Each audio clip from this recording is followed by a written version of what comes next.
समस्त नमस्कार। आम मैंने जाचु जे national means cum merit scholarship आम राज्य में गवर्नमेंट ऑफ इंडिया सहायता परिचालित होची। यह टी&एस.सी.आर.टी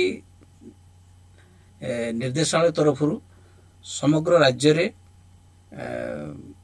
अनुष्ठित होची। ये national means cum merit scholarship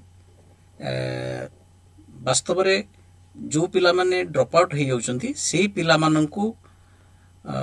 मुख्य स्रोत रे शामिल करिया पई एवं समानकर ड्रॉप आउट को अरेस्ट करिया पई यह एक अभिनव प्रयास जहा कि गवर्नमेंट ऑफ इंडिया द्वारा समग्र देश रे लक्षे स्कॉलरशिप दिया जाउची एवं आम राज्यर 3314 पिलांकु ई स्कॉलरशिप दिया जाउची एवं ई स्कॉलरशिप प्रकृत रे अष्टम श्रेणी पिला मानकु दिया जाय थाए एवं से माने वर्ष को ई स्कॉलरशिप पाई थांती जहा कि प्रति मासरे 1000 टंका एवं 12000 टंका पाई थांती। अष्टम श्रेणी पिला माने परीक्षा दे सारला परे जो माने उत्तीर्ण होंती से मानकु ए स्कॉलरशिप दिया जाय एवं एथि पई केउ पिला माने उपयुक्त हेबे परीक्षा दवा पई सी पिला मानकर मार्क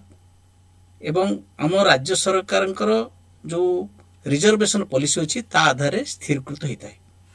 जो पिला अष्टम श्रेणी पढ़ुची से माने सप्तम श्रेणी रे 55% मार्क रखिथिबे सप्तम श्रेणी एवं 5% SC/ST एवं अन्यान्य संरक्षित वर्ग मानक पई रिलैक्सेशन अछि एवं केउ पिला माने एथि पई उपयुक्त हेबे जो मानकर बापा मांकर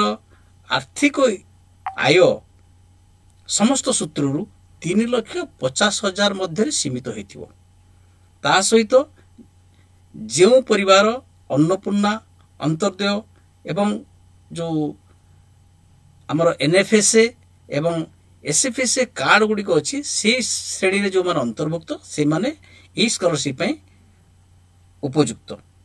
एवं एथि पई मुख्यतः जो प्रधान शिक्षक द्वारा प्रत्येक पिला माने अप्लाई करंती एवं विभिन्न सामाजिक वर्ग एवं तांकर आर्थिक आय संपर्क रे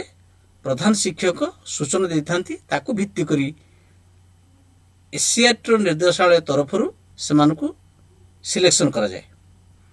एवं SC/ST द्वारा मध्य रिजल्ट पब्लिश करा जाय एवं ए जो परीक्षा होई थाए यह वर्ष को थरे संगठित हुए एवं एथि पई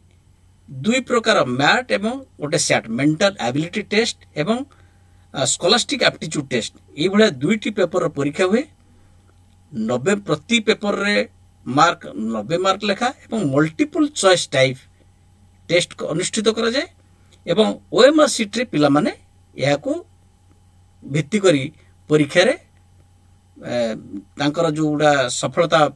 जोथि अटेंड करंती OMR सीट रे से माने उत्तर को दे थांती एवं जते बळे परीक्षा सरला परे क्यों पिला माने एथिरे माने उपकृत होंती जो पिलांकर मार्क अति कम रे 40% मैट एवं सैट रे 40% मार्क रखिथिबे